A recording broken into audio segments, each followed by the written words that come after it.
Buenas noches con la audiencia en este nuevo live que estamos presentando por acá.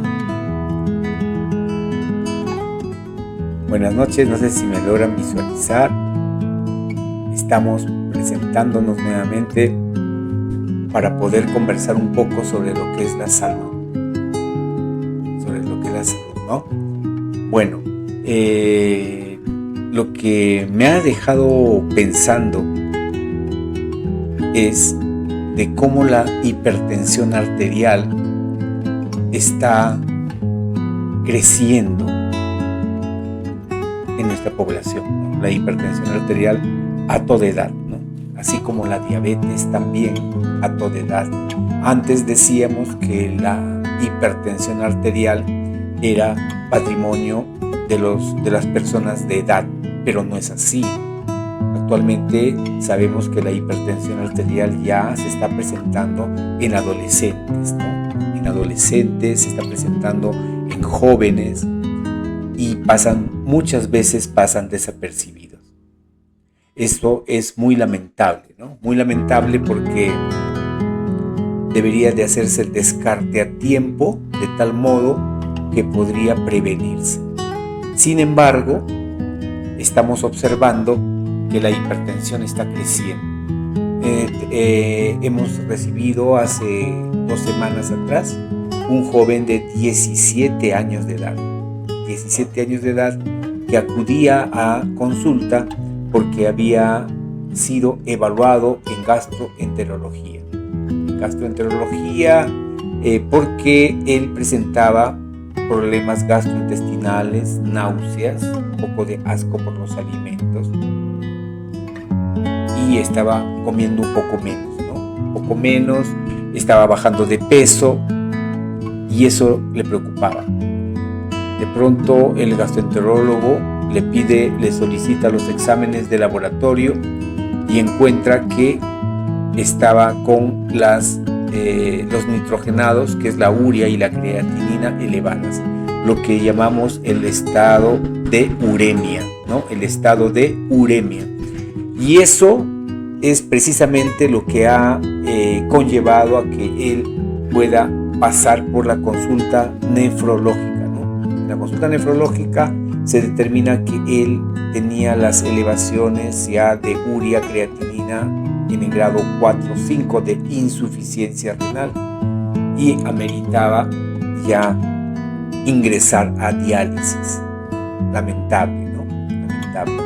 Esta reflexión es que sirva para poder hacerse los controles periódicos, tomarse la presión, tomarse la glucosa, no estar subiendo demasiado de peso, controlarse, ¿no? Eso es importante. El control periódico va a lograr prevenir las enfermedades, ¿no? Esto es importante, muy importante. Por lo tanto, en lo que a nosotros respecta, ¿no? Es en la parte de la salud renal, ¿no? El nefrólogo observa lo que es la salud renal y como podemos ver, la salud renal se va alterando por diferentes factores, ¿no? Diferentes factores. Uno de ellos es la hipertensión arterial, como lo estamos señalando. Otro factor es la diabetes, que es necesario que también se controle. Otro factor es la uropatía obstructiva, que hemos conversado también. Ya hemos señalado que es muy importante tener el control, ¿no? El saber que no tenemos un problema obstructivo en vía urinaria. Eso es muy importante, ¿no? Entonces, estamos hablando de diferentes factores que van a conllevar al estado de insuficiencia renal. Y cuando hablamos de insuficiencia renal, tenemos que también tratar el tema de problemas cardíacos, porque es de ida y vuelta. Un problema renal podría llevar a hipertensión arterial. y un problema de hipertensión arterial inicial podría llevar a insuficiencia renal. O sea, estas dos entidades se relacionan. Muchos pacientes acuden solamente por hipertensión, se les hace los exámenes necesarios y se determina que solamente tiene hipertensión y que todavía no tiene daño renal. Entonces estamos frente solamente a hipertensión arterial. Pero en algunos niños pequeños que presentan o que debutan con hipertensión arterial, muchas veces estas hipertensiones arteriales son renovasculares. Son hipertensiones que se originan como un problema en la circulación renal. El riñón no solamente es un órgano que sirve para que podamos eliminar agua y toxinas. El riñón también regula muchas de las funciones de nuestro organismo. Y uno de ellos es el tema de la hipertensión arterial mediante el sistema de renina-angiotensina, ¿no? Que es un sistema hormonal, ¿no? De elementos químicos que regulan el mecanismo de la presión arterial. Por lo tanto, no pasemos desapercibido el tema de la hipertensión arterial y controlemos periódicamente estos parámetros de la presión arterial. Entonces es muy importante. Miren, este joven de 17 años que no sabía que sufría de hipertensión arterial resulta ya con insuficiencia renal. Y esta insuficiencia renal que ya se ha generado ya es irreversible. Si estamos hablando de una insuficiencia renal crónica, esta insuficiencia renal crónica ya resulta siendo irreversible, por más que se haga lo que se haga. Podemos de repente controlar la presión arterial, pero ya el daño está hecho. El daño está hecho. Entonces, es importantísimo las tomas de presión arterial en forma periódica. Estamos de repente caminando por la calle, podemos de repente ver una farmacia, una botica, un centro donde pueden tomarnos la presión y que nos tomen. Es importante registrarlo, ¿no? Es importante registrarlo porque a veces uno pregunta y le dice, ¿y cómo ha ido? ¿Cómo ha estado la presión arterial? No, mi presión arterial es normal, pero ¿cuánto es normal? ¿Cuánto es normal? La persona que te toma la presión podría decir que es normal, pero de repente, considerando tu peso, considerando la edad, esa presión no es normal. Muchas personas manejan presiones bajas y son para ellos normal. Por ejemplo, hay personas que tienen una presión de 110/60, de 100, la sistólica de 100 y la diastólica de 60 o 50, y para ellos esa es una presión normal. Y resulta que cuando ya tienen 120 o 130, ya están iniciando la hipertensión arterial. Incluso algunas personas tienen síntomas ya con ese grado de presión arterial, ¿no? Entonces ya estamos hablando de una elevación de la presión arterial. Y sin darnos cuenta podemos detectar y descartar muchos de los problemas de salud que se generan por la presión arterial. Por eso incido mucho en el tema de la presión y creo que el día de hoy este live lo he querido dirigir a hablar un poquito de lo que es la presión arterial y de los daños que pueda generar. Muchos pacientes o muchas personas dicen, bueno, tengo presión, me han dicho que tengo la presión alta, pero yo no creo porque no tengo síntomas, no tengo molestias, no me duele la cabeza, estoy normal, estoy tranquilo.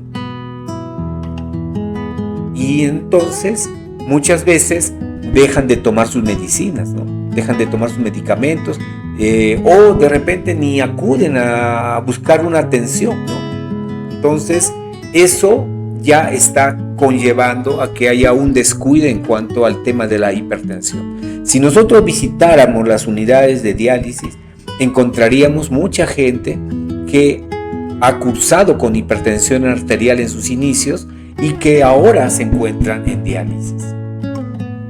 Y como veníamos observando, el tema de la insuficiencia renal es una epidemia que está creciendo en forma silenciosa para nuestras autoridades, silenciosa para nuestro sistema de salud, ¿no? ¿Por qué? Porque aparentemente no está generando problemas, no está generando daño, pero si nosotros vemos las estadísticas, vamos a encontrar de que la hipertensión arterial ya es un problema de salud pública y que está conllevando a no solamente al daño renal, porque la hipertensión arterial no solamente va a dañar el riñón, va a dañar todos los órganos de nuestro cuerpo, sino que daña los riñones, y es más notorio porque las venitas, las arterias, los capilares, el glomérulo que nosotros llamamos en el riñón son pues pequeñísimos, microscópicos, ¿no? Y ahí es donde recae la presión con mucha más fuerza. También en los ojos, también en el mismo corazón, en la circulación coronaria, ¿no? En la circulación de la piel. Muchos pacientes tienen ya problemas circulatorios como consecuencia de la hipertensión. Y no solamente la hipertensión viene sola, la hipertensión viene también con alteraciones en los lípidos, ¿no? Lo que nosotros llamamos dislipidemia. Por lo tanto, la evaluación no solamente consiste en tomar la presión, sino en hacerse los exámenes de colesterol, de triglicéridos, de lípidos y de función hepática y de función renal para determinar cómo está. Y si pudiéramos hacer un fondo de ojo, el fondo de ojo es cuando nosotros con un aparatito observamos cómo está la retina. Y muchas veces la retina ya está dañada o tiene un problema como consecuencia de la hipertensión arterial. Y ya se ha observado, ya muchos estudios han demostrado de que hay una relación directa entre la alteración que ocurre en la retina con la alteración que ocurre en el riñón, en el glomérulo. Es una relación directa, ¿no? Se observa claramente de que sí está alterado esto y está generando problemas, ¿no? Bueno, que sirva esto como una reflexión de lo que debemos de hacer y debemos de incidir en los cuidados de la presión arterial. A propósito, tenemos algunas preguntas que nos hacen algunos amigos de la audiencia, y el día de hoy quiero responder algunas de ellas, ¿no? Una de las preguntas que nos hacen es sobre la hematuria, ¿no? Hemos hablado un poco sobre la hematuria, que es sangre en la orina, que muchas veces esta hematuria no la vamos a visualizar a simple vista, sino que es necesario que se haga el examen de orina, ¿no? El examen de orina, y con el examen de orina vamos a poder determinar si tenemos sangrado en la orina, ¿no? Eso es importante, ¿no? Si tenemos sangrado en la orina. Y si tenemos sangrado en la orina, tenemos que empezar a determinar qué hacemos, cuál es el tratamiento que debemos de seguir, ¿no? Entonces, si hablamos de hematuria, si ustedes escuchan por ahí, ¿sabe que usted tiene hematuria? O mi familiar tiene hematuria, eso significa que hay sangrado en la orina, cosa que no es normal. En la orina no debe haber sangre. Y si encontramos sangre en la orina, que sea microscópico o macroscópico, significa que lo observemos a simple vista. Hay que pensar desde las cosas más simples, como son, por ejemplo, una infección urinaria, cálculos renales que pueden también generar hematuria, problemas de obstrucción urinaria, como hemos conversado el día de ayer respecto a las uropatías obstructivas o traumatismos, ¿no? Donde de repente hemos sufrido un golpe, una contusión en la zona renal o en la zona abdominal y nos está generando sangrado por contusión. Pero no olvidemos que podría ser un sangrado glomerular, o sea, un sangrado del mismo riñón, ¿no? Y este sangrado del mismo riñón va a llevar a sospechar también en un cáncer renal, ¿no? Un cáncer renal o un cáncer de vejiga o un cáncer de vía urinaria. Siempre hay que ser mal pensados, siempre hay que ser mal pensados. Nunca pensemos en lo más simple, sino siempre pensemos en algo más, porque de esa manera vamos a poder hacer los exámenes que son necesarios para el descarte y vamos a poder a tiempo prevenir, si es que es posible, prevenir complicaciones posteriores como consecuencia de una hematuria. Creo que con esto he podido responder a la pregunta que me hicieron sobre hematuria, ¿no? Y a propósito de hematuria, podemos también, como señalo, la hematuria solamente es un signo o un síntoma, podríamos decir. Tendríamos que también pensar en el cáncer renal, ¿no? El cáncer renal que últimamente está también en crecimiento, así como todos los cánceres, ¿no? Los cánceres de cuello uterino, los cánceres de mama, los cánceres de tiroides, cáncer de pulmón, y ahora hablemos también del cáncer renal, que es silencioso y no da mayores síntomas. No da mayores síntomas. Un paciente de 49 años de edad acude solamente porque en su sedimento urinario se encuentra hematíes. Los hematíes son los glóbulos rojos y es lo que llamamos nosotros hematuria. Y él se somete a los estudios de descarte. Asociado, tenía una infección urinaria. Se descarta, se trata la infección, se hace los exámenes y se encuentra una tumoración en el polo superior del riñón. Estamos hablando de un cáncer renal.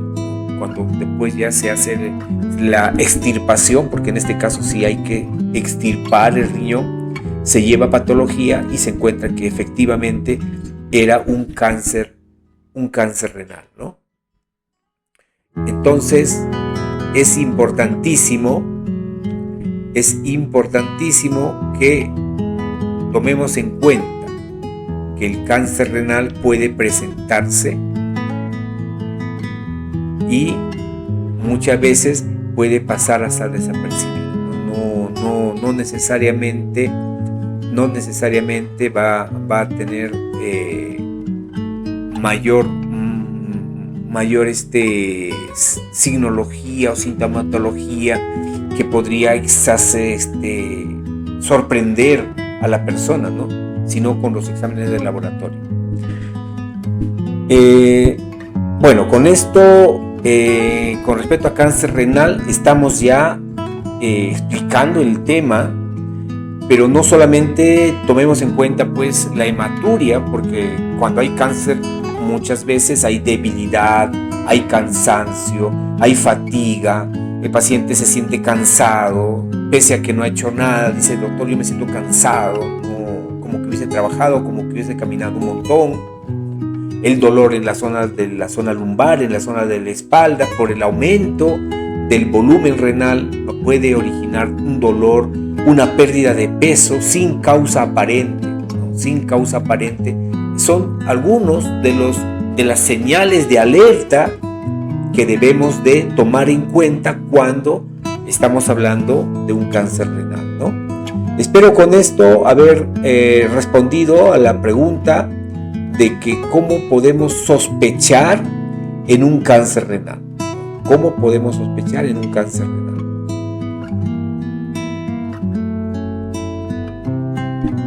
Y la pregunta que me hicieron el día de ayer era respecto a orinas espumosas, ¿no? Las orinas espumosas.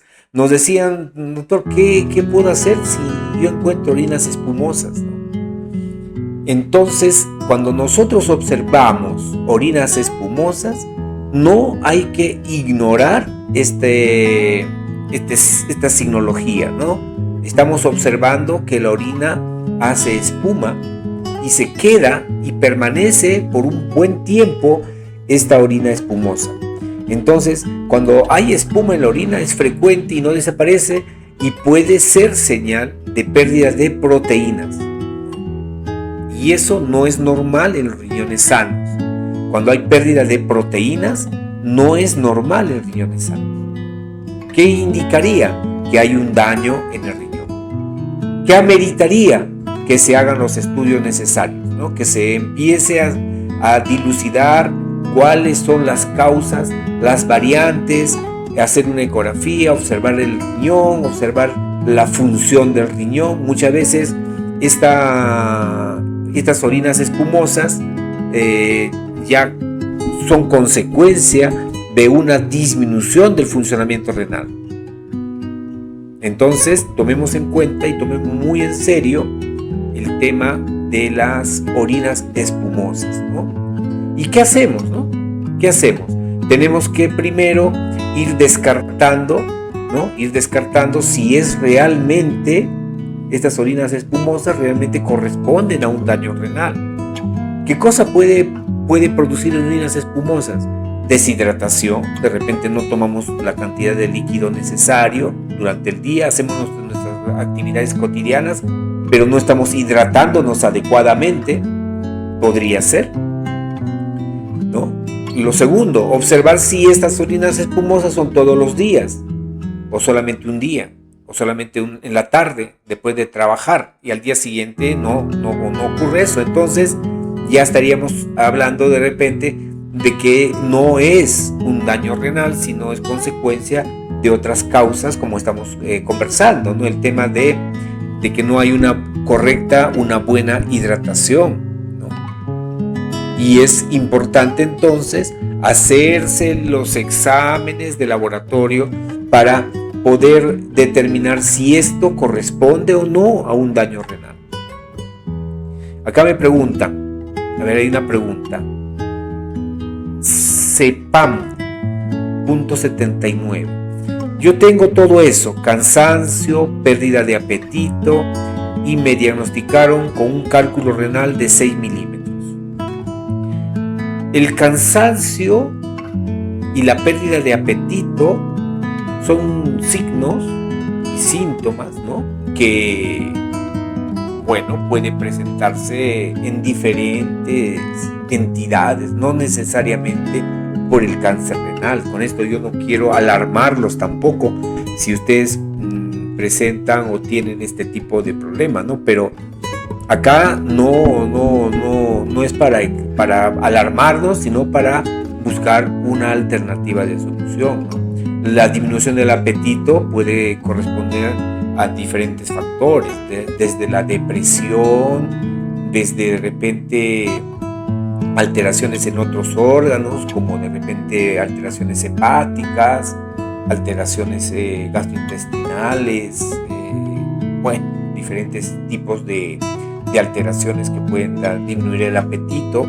Hay que estudiar, por eso que es importante el estudio, ¿no? Para determinar si estamos frente a un tema de una neoplasia, un cáncer no necesariamente renal, podría dar también disminución del apetito, como se observa en los cánceres de pulmón. El cáncer de pulmón origina disminución del apetito, pérdida de peso. El cáncer de mama, el cáncer de útero también. O sea, estamos hablando de una signología o sintomatología muy genérica, ¿no?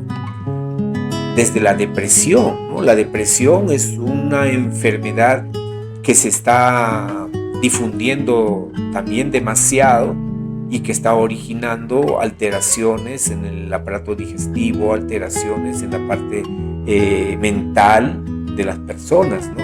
Entonces, también podríamos considerar, entonces, es importante el estudio, ¿no? Mi respuesta sería que es importante el estudio, la evaluación, ¿no? Por el médico, y los exámenes auxiliares que nos van a ayudar para determinar si estamos frente a un problema renal, ¿no?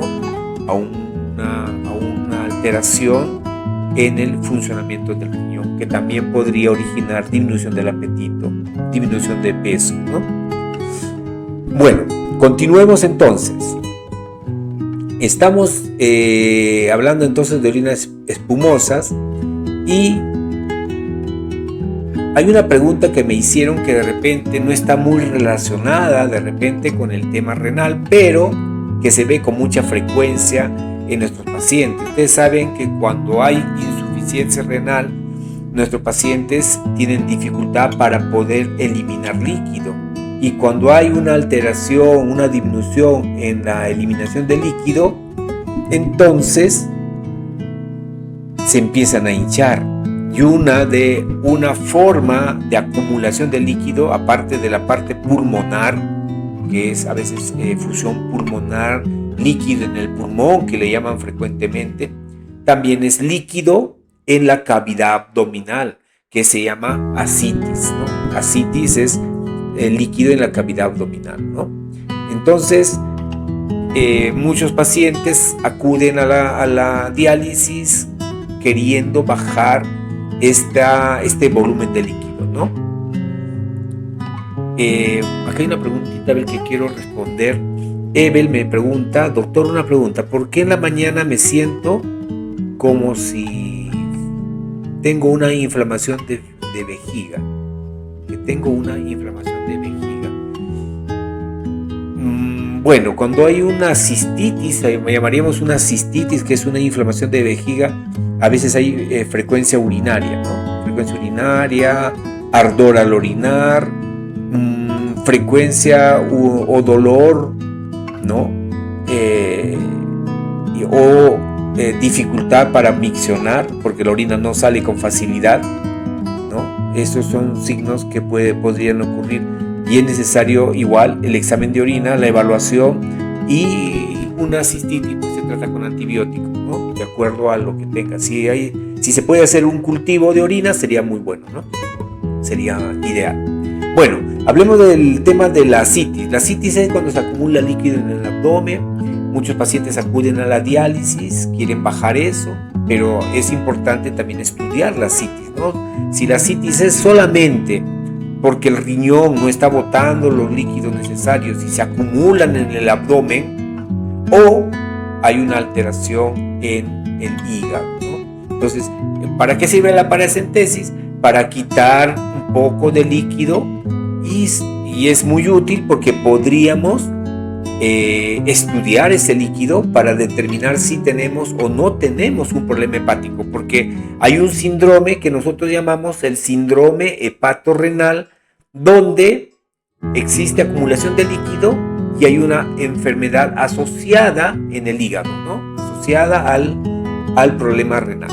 En este caso, lo más frecuente es la cirrosis hepática, ¿no? La cirrosis hepática podría originar efusión o ascitis en la cavidad peritoneal, y eso podría ser una sintomatología de que el hígado está funcionando mal, ¿no? Hay muchas enfermedades renales asociadas, hay muchas enfermedades hepáticas asociadas también, ¿no?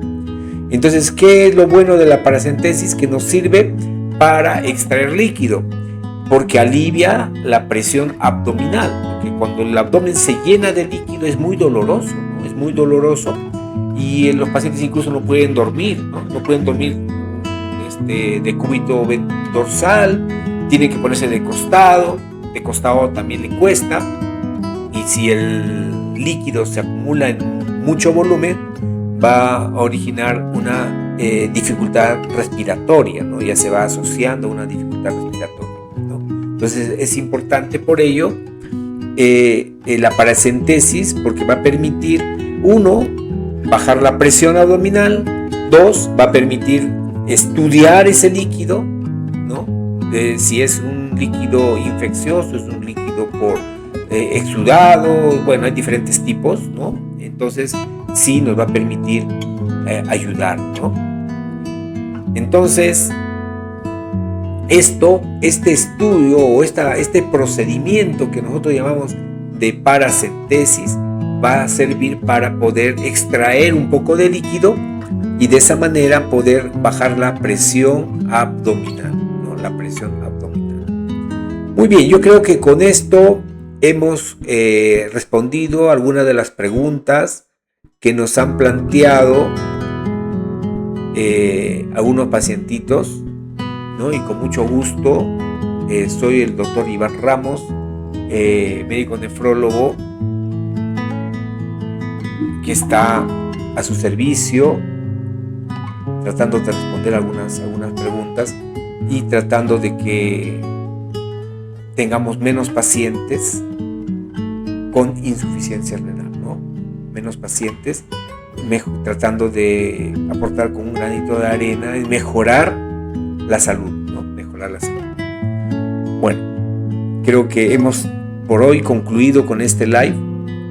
Agradezco a todas las personas que nos escriben y espero que podamos continuar teniendo contacto y comunicación para poder ir absorbiendo las dudas y las preguntas y brindarles alguna ayuda, algún apoyo a través de este medio, ¿no? Porque este medio maravilloso llega a muchos lugares donde uno no se imagina y podría aportar con un granito de arena a ayudar a sobrellevar muchas veces las enfermedades que las tenemos y que no sabemos a quién consultar o qué hacer o las dudas que tenemos, ¿no?